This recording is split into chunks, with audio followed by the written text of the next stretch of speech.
I've been waiting 3 years for opening morning of the Iowa firearm season, and this morning was far from a disappointment. We saw at least 30 deer, including one gorgeous 8-point that I waffled on for a little bit, but ultimately decided that morning number one or not, I'd shoot this deer in a heartbeat. Unfortunately, as you can see, this morning ended a little sooner than I anticipated because this fog rolled in front of the front and I can't see a dang thing. If this fog does indeed go away, it could be a really good afternoon.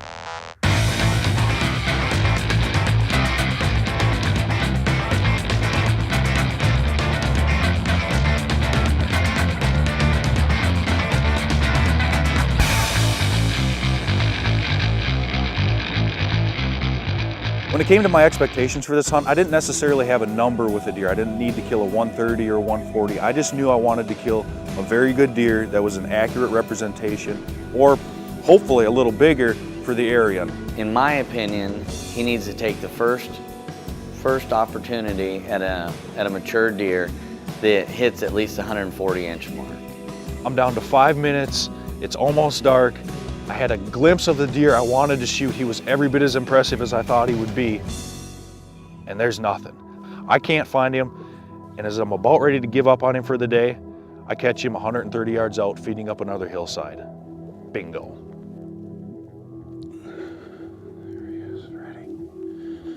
He's got his head up. That's him.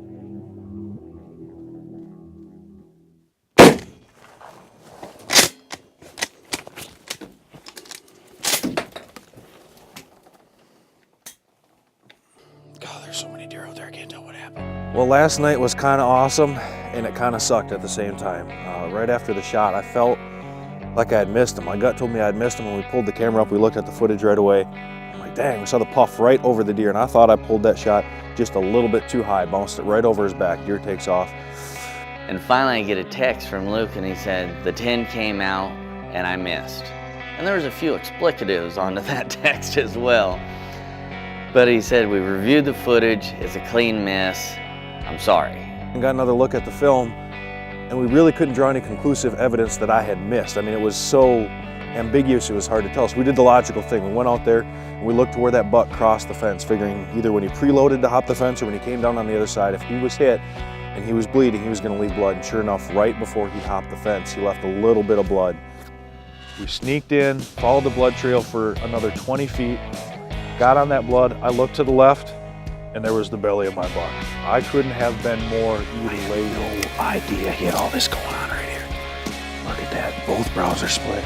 Both of them got kickers coming off the back with all kinds of other crap. Oh, he is so much bigger than I thought he was. I had no idea he was anywhere close to that. Yeah, you're from Iowa. That's a good deer. I'm from Minnesota. This deer is awesome. Dude!